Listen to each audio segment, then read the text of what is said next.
Gupta ji is going to speak on a very, very interesting topic.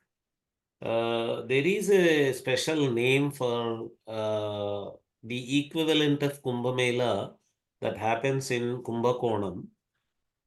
It is called Mahamakam at Kumbakonam. The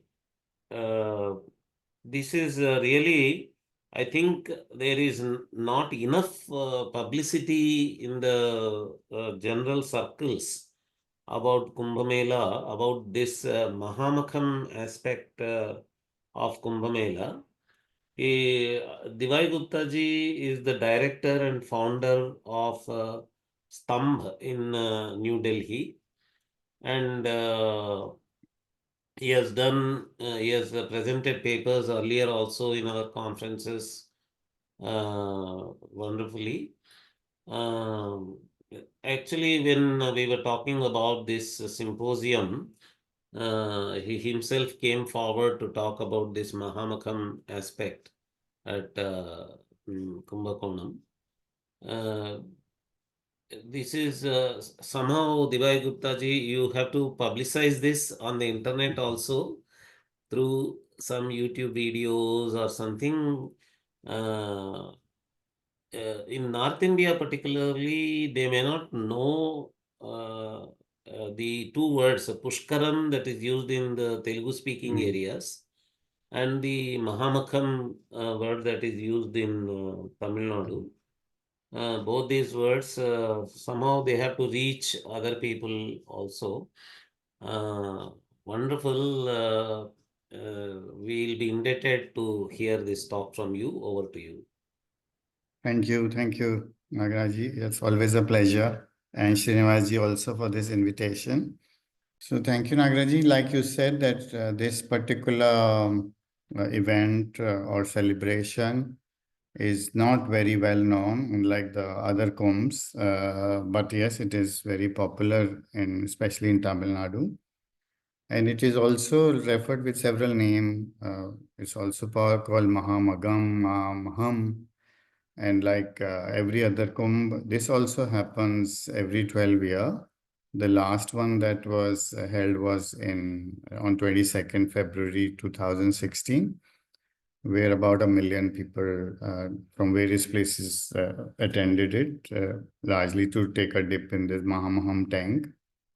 Though the festival actually extends for almost 10 days, but that is more preparatory. The actual event takes only about 20 minutes of that particular celestial moment when which we'll just talk about it. There's also an annual equivalent which is called Masi Maham. Though it is not related to the Kumbh, it happens at the same place, but that particular festival is also connected with the ancestor worship. Like I said, that it occurs every 12 years, and a lot of other speakers have also spoken about the role of Jupiter, which has a cycle of 12 years, which has this coordination or relationship with other kumbhs. And this is when Jupiter actually is in Singh Rashi, the Leo, and also in full moon. It's actually, perhaps the name comes from Magam, from Megha Nakshatra, where the moon has to be in Megha Nakshatra and sun in Kumbha Rashi. So there are these parallels also of Kumbha in sun. And the other festival, the day one, is also in the Magha month. It is really believed that all the water bodies come together in a Mahamakam tank of Kumbakonam. And unlike other kumbhs, this particular event actually happens in a reservoir or a tank or a tirtha, not in a river. In the ancient Puranic text, it is also compared with the flowering of Nila Koranjani. This is the flower from which Nilgiri Hills get its name. And interestingly, this flower also blooms only every 12 years. So this perhaps was like a natural timekeeper for this particular event. Though ancient times it was said that it coincided with Mahamakam event, but these days it is this flowering happens a few years before or after. I do not know the reason, but perhaps climate change could be one. And the event actually happens at Kumbakonam. It's unlike many other South Indian cities, it's actually a multiple temple centric city. It has mentions from Sangam period called Kudamuku, which basically means the mouth of the pot. It's also eulogized by several Nayanas and Alvars. It has close to about 7 Pedal Petra Sthalams as well as one Divyadesham. And it has several mentions in Tevarams, Periya Purans, as well as Bhavishya Puran, which we'll just talk about. For those who perhaps do not know where it is located, it's in the state of Tamil Nadu within the district of Tanjore on the north part. And it's actually located between two rivers, or where the river Kaveri splits into two, Kaveri and Aralasar. Like I said, that though Kaveri is very much a revered river, um, in Shiva Purana, it even says that since done anywhere can be washed away in Ganga at Kashi, but since done in Kashi can only be cleansed at Kaveri at Kumbakonam, which there it is said as Dakshin Kashi. And there was also mentioned uh, morning about Dakshin Ganga. And this is not the place that Kumbha happens or Mahamakam happens. Kumbakonam, as the name suggests itself, is actually derived from Kumbha, as in place which is a pot, or ancient times the Kudamuku, which is the neck or the mouth of the pot. And it is perhaps geographically, like I said, Kumbakonam is located where Kaveri splits into two, mainly also at a place where it can control the sea trade at Nagapatnam as well as Pumpuhar. And very interestingly, this is also a place where ghatams are, one of the other places where ghatams are made. And we can come to the ghatams a little later. But somehow things have fallen in place either with divine intervention or discovered by humanity. But it is the place, the setting or the place of Kumbakonam itself is very, very special. And like I said, that even if you put maybe a Ganga Jali or a pot with a neck, sort of gives you an impression that the geography of that particular place sort of is symbolicized by this particular pot. The mythical foundation of this particular event actually is mentioned in Kumbakonam Sthala Puranam, which basically starts with as a site of cosmic deluge and as the first site of creation. The legend goes that when there was a time for Pralay, Shiva asked Brahma to put all the Vedas and the seed of creation within a pot or a kumbha in a filled with amrit, so that they do not, they survive that particular deluge. And Brahma hangs it at Kailash, and then the pralay happens. And somehow when the pot, of course, the pralay also reaches Kailash and gets this Kumbha drifted all the way till Kumbakonam. And then it gets stuck, and somehow it is the creation's not happening. So Brahma requests Shiva to do something. He appears as a Kirata or a hunter, and with his bow he aims at the pot, and the pot actually splits into 5 parts. Now, these 5 parts are actually represented by the 5 Swambhu Lingas at Kumbakonam. But the Amrit of this particular pot actually is drained within the Mahamakam sacred pond. A few drops of it also are goes in a Potrai tank, which is basically between Adi Kumbheshwara, the main temple, and Sarangapani, the Vishnu temple. And what I was saying was about Ghatam was that when Shiva had asked Brahma to prepare a pot which can sustain this cosmic deluge, he was failing all the time on finding the pots. But when he discovered a ghatam at Kumbakonam, that was a pot that could withstand the water or of the cosmic deluge for years altogether. So it just shows the strength of the ghatams as per local legend. So these are the 5 Shivas that were created from the bursting of the pot.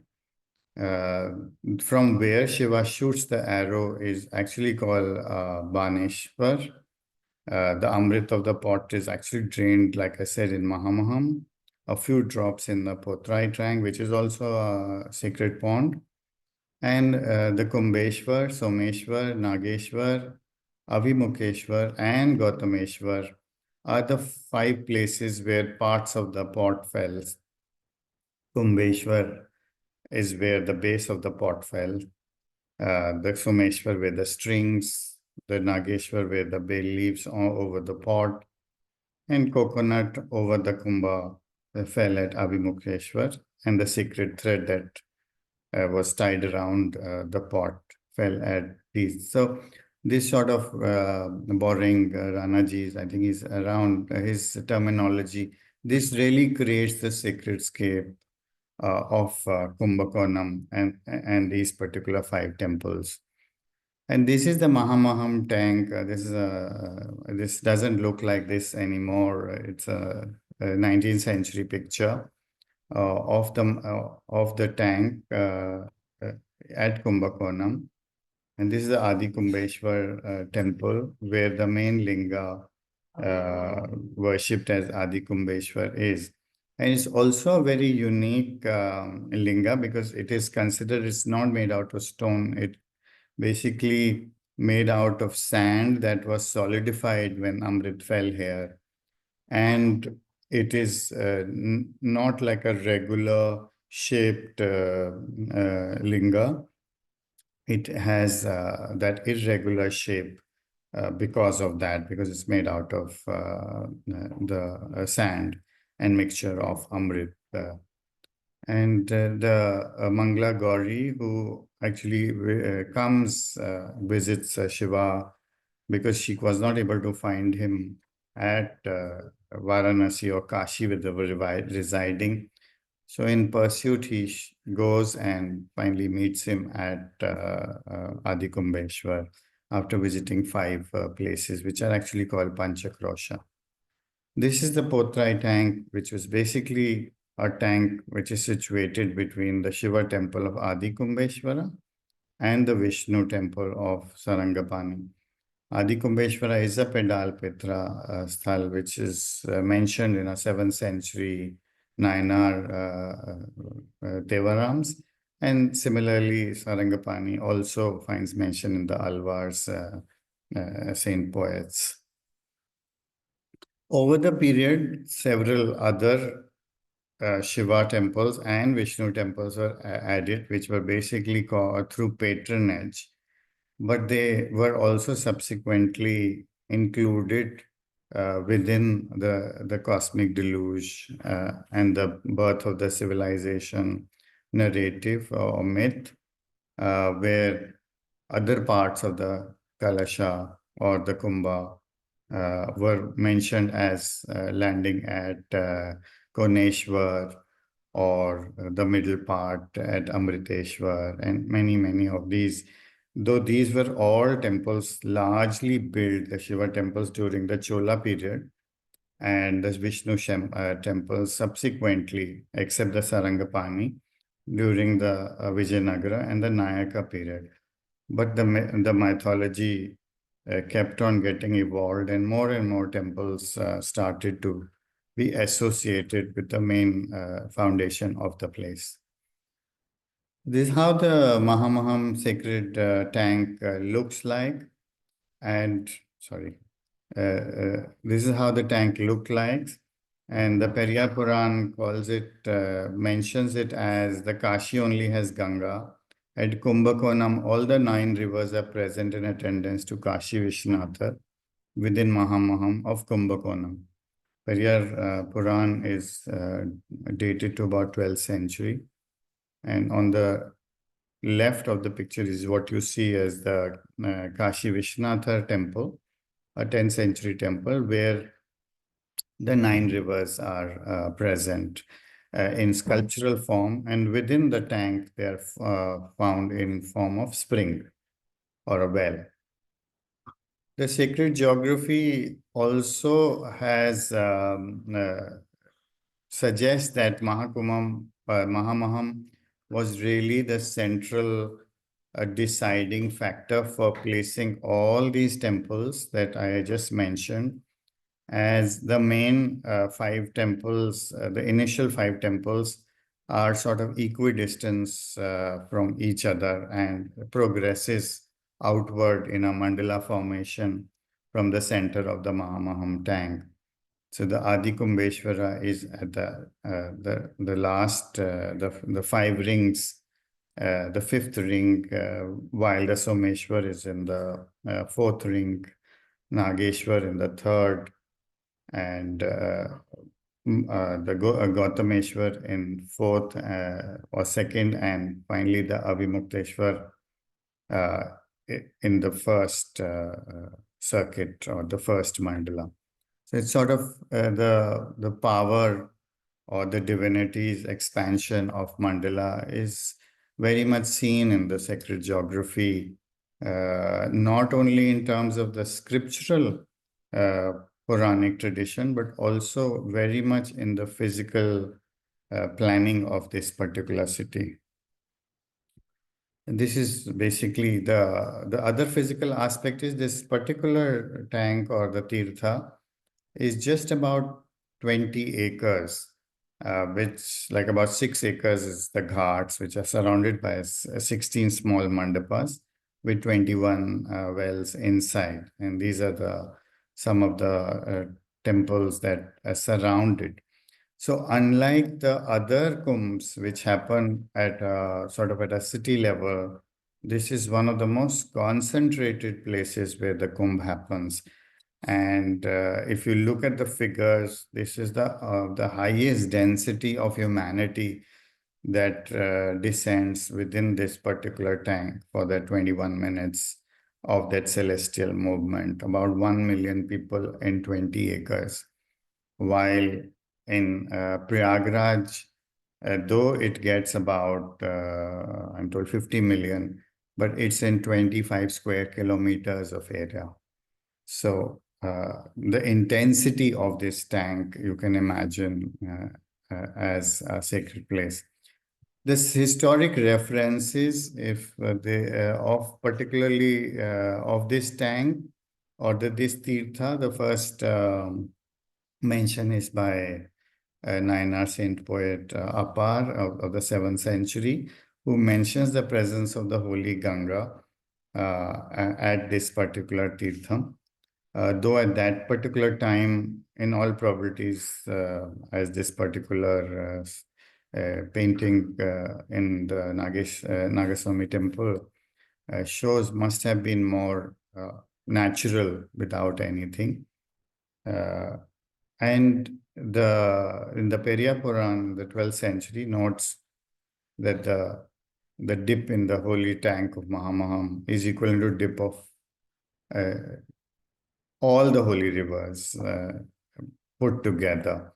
It actually, for the first time, lists these 9 rivers as Kaveri, Ganga, Yamuna, Saraswati, Saryu, Godavari, Tungabhadra, in some cases Mahanadi, Narmada, and Krishna.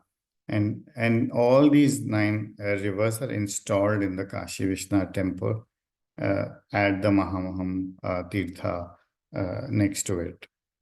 The Bhavishya Puran in the 15th century mentions the importance of, for the first time, actually mentions Mahamakam, and it reads that let all of you this day go to Kumbakonam, a spot dear to me and to Vishnu. Because there's a mention of Vishnu, this particular part I feel would have been from the 15th century. The Bhavishya Puran, as you perhaps know more than me, has a very long period of evolution from 5th century to 15th century. But I propose for this particular text a date of 15th century because of the inclusion of Vishnu in this particular mythology, which was actually post-Chola during Vijayanagar and Naika period, which is the spot dear to me and Vishnu, and bathed there is the nectar full tank created by the direction of Parabrahma. Do bathe in the presence of Kumbeshwara in Vrishablinga of this Mahamaham day. The full moon day combines with Magha star, mega star of Jupiter in the sign of Leo. Thereby you will get rid of all your accumulated sins and regain power to wipe off the sins of others.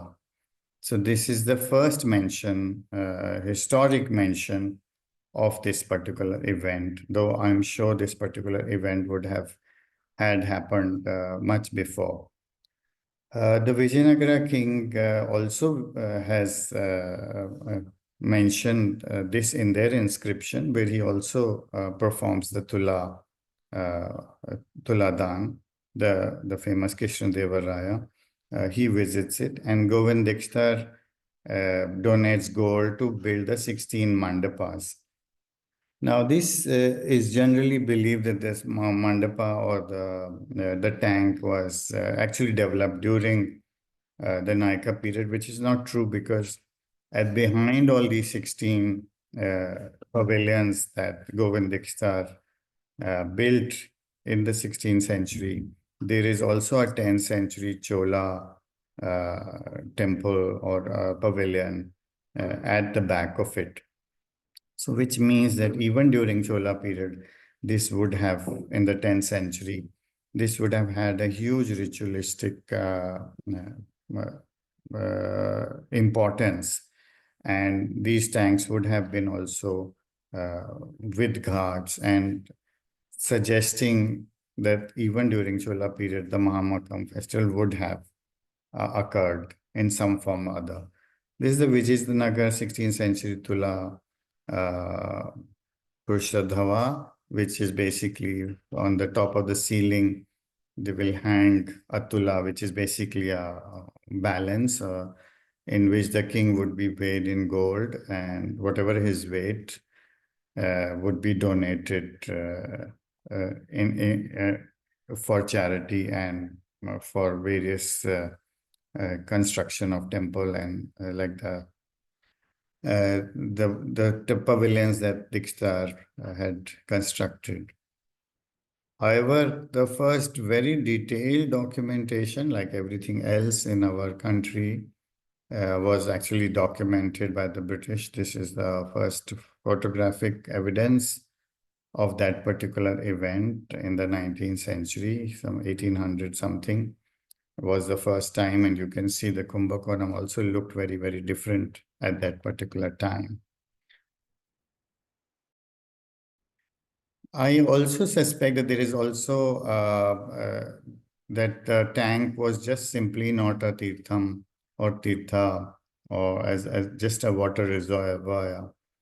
It had perhaps it also functioned as an astronomical instrument because one, that it has 16 pavilions, 8 of which actually are towards the cardinal directions, and between them, if divided, they they are also represent the 12 zodiacs from Meen, Mesh, Rishabh, Mithun, Kark, Singh, Kanya, Tula.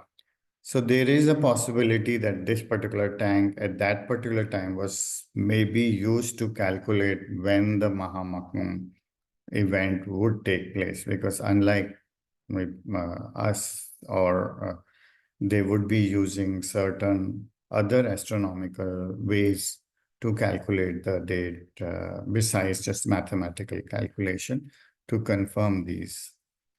This also suggests that this was also a Bhaskar Kshetra. Kumbakonam is also called the Bhaskar Kshetra, especially the Nageshwar Swami temple. And this particular temple and many, many more temples in this particular region are actually oriented towards the actual east, which is different from the cardinal east.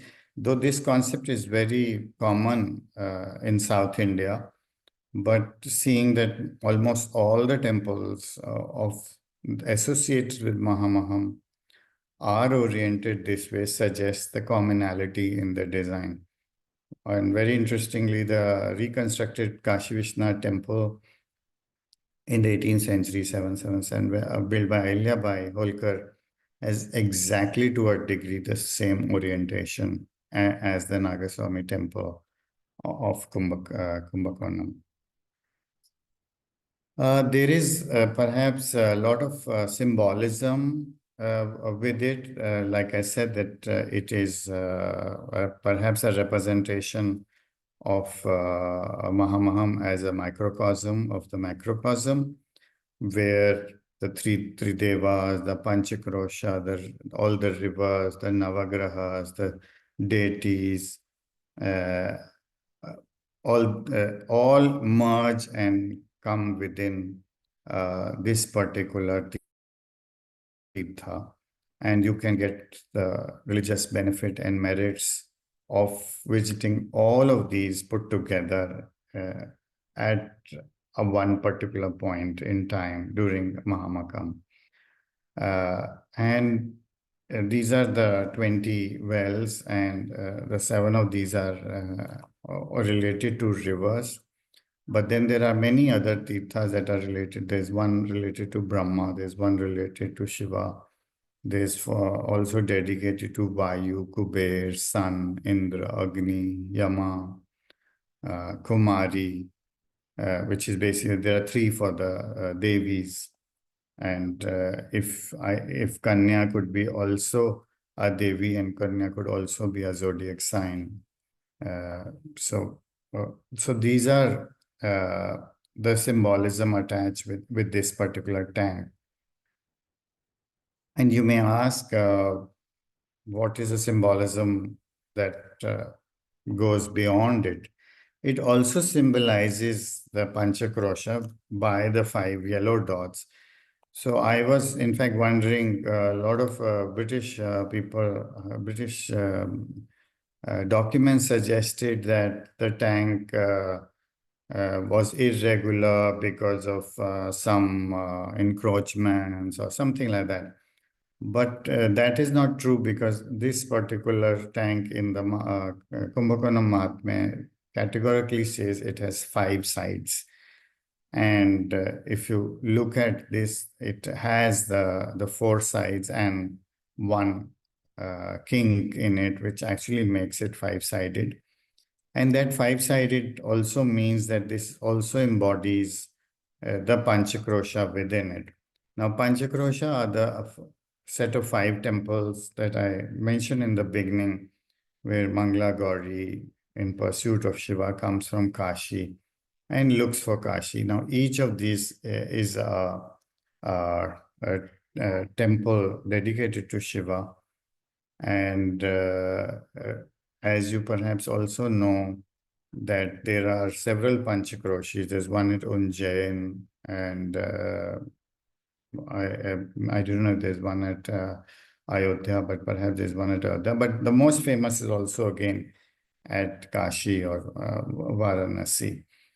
And this particular in the, again, a mandalic representation, Kumbakonam or Mahamakam sits in the center as 0 point, and the five-sided jewel, as it is called in the Kumbakonam Puran, are the five Shiva temples, which really perhaps denoted or delineated the entire sacred region of this particular place in ancient time. And this, again, the shape also is determined by the Kumbakonam Puran, because it says that Kumbakonam is like the diamond in the necklace of Devi. And generally we donate a diamond with a five-sided figure like this. There's also a Navagraha Yatra, which is the most famous part in Kumbakonam these days. And these are to all the 9 planets, and they're spread across almost in a sort of a radius of about 30 kilometers all around Kumbakonam. And these are the 9 grahas. And though in the previous one, they look very random, and people these days do perform it randomly in the sense because this is no longer done by foot. People just take a car and go to number 2, 1, 6, 3, 4, 9, 7, 5, and then come back to Kumbakonam. But that was not the order that is mentioned in the Puranas to perform this Navagraha. In fact, it says that the Navagraha Yatra should be either performed to a particular graha as per your astrological condition, or if it was to be performed, it has to be performed in the order from first Surya, then Chandra, then Mangal, Buddha, then Guru, then Shukra, then Shani, Raghu, and Ketu. Not how people do it.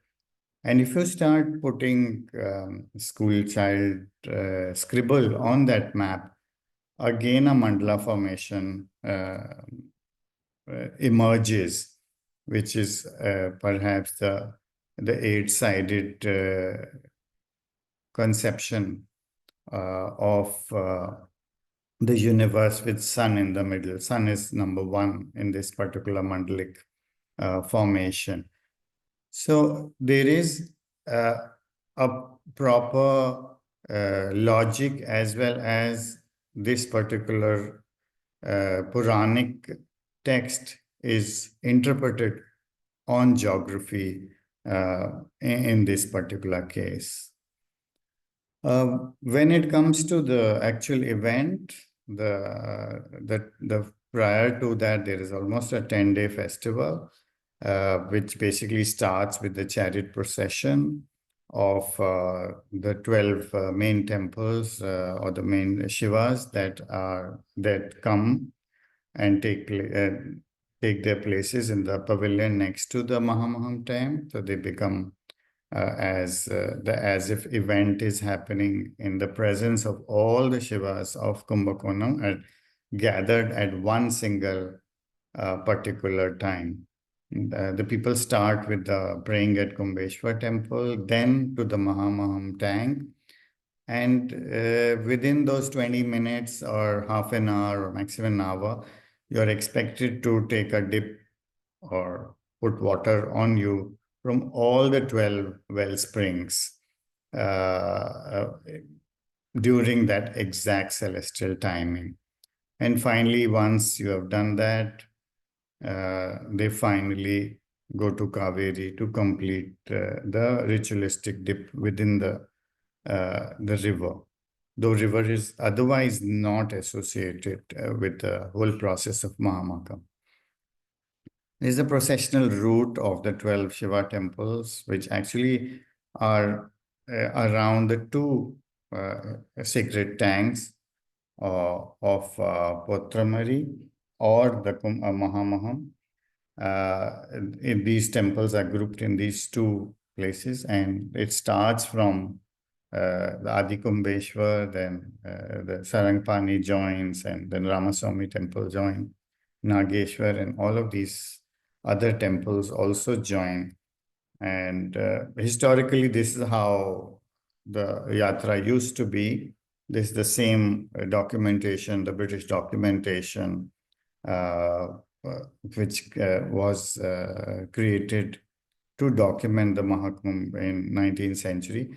And very interestingly, there is also camels, which are, as I understand, not native to South India, but the presence of camel also must have added to this. Of course, today it is more elaborate, and the rathas of these 12 temples converge, and they're very finely decorated. This is what was the right is the one of Adi Kumbheshwara, and many other there are the other ones. I mean, they then all are assembled and placed within this small pavilion, which is just opposite the Mahamakam tank. And during the festival, actually, the process, the 10 days before that, the tank is actually cleared of all the water. The entire water is actually drained, because you're not taking the dip in the water of Mahamakam tank. You're actually taking the dip or bathing in the water of the 21 springs that are within that particular tank. And this is how it generally, during that particular half an hour, the tank would look like, about for 1 million people. And people generally take water from each well and pour on themselves. And lastly, I just wanted to mention that I think in the morning we also heard about the management of this. And so here also there's a lot of learning on the management of such a grand event that, like I said, happens at such a small place. And I think there's learning about the whole concept of centrality and decentralization in the management, where both government and religious institutes are involved. And the entire infrastructure is actually temporary. As other people who have worked in Kumbakonam, on Mahakumbh in Allahabad, had said that the entire city can be made with just three basic material: canvas, bamboo, and strings. Just by these three basic materials, you can create an entire city for 50 million people. And I think a lot of people have also argued that our temporary infrastructure ways and means are much better than permanent infrastructure management, because that is what we were perhaps always, it is in our DNA. We do the yagna and that's it. It's not that we create, I mean, we do, of course, create temples, but generally it is the temporality of things that we are better at. And it's also not only about the event per se, but it's also about conservation and rejuvenation, or what we call as Jeenoddhar. Every 12 years, since the tank is cleaned up, it is really a method of cleaning the aquifers every 12 years. All the accumulated dirt and all the accumulated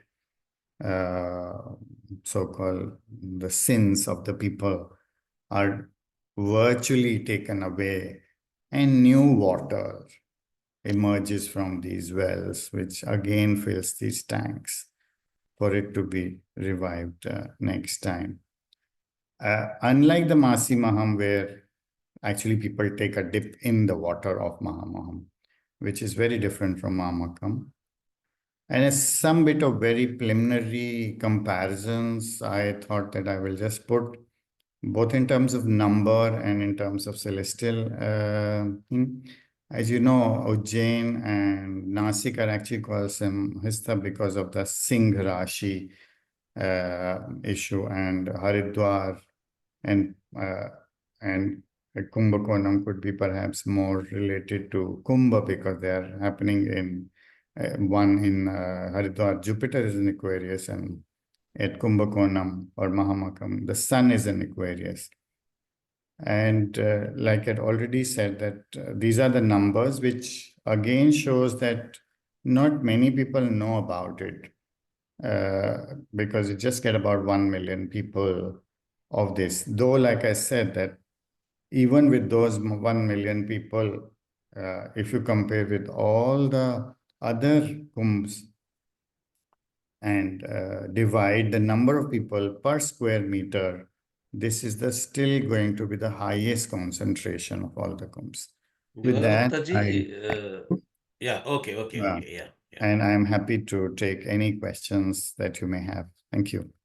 There is one question regarding history. When did the Mahamakam start? What is the first incident of? Find any reference as to from which year exactly Mahamakam started? Like I said, the first historical reference we find is the visit of Raja Krishnadeva Rai attending the Mahamakam. That is from 1509. And prior to that, we don't have any specific historical reference. We have lots of this mentioned in the various Puranas or Sthala Puranas rather. And like I said, that even Bhavishya Puran mentions it, but first epigraphic inscriptional record is from 1509. There is more, but it is not directly related to your topic. How to decipher the sacred geography of religious places. Uh, would you be interested or? Yeah, Well, I I mean, think we can there pass this is question. a whole, I think I would suggest that he or she reads Rana P.P. Singh's work, who's given a lot of methodology on sacred geography. I mean, he's considered the father of sacred geography in India, and I suppose that he is also one of the participants or the attendees actually. So I would suggest that you look. Yeah, Professor Rana P.B. Singh is among the audience. Yeah. Yeah, so Shubhashri Upasni ji, you may please contact Professor Rana P.B. Singh, who is an authority on the topic of sacred geography. His books are there. You may look for Rana P.B. Singh. You may Google for the books of Professor Rana P.B. Singh. Uh, we are so fortunate to have him in the audience, and he has responded in the Q&A box also. Thank you very much, sir, for attending our conference.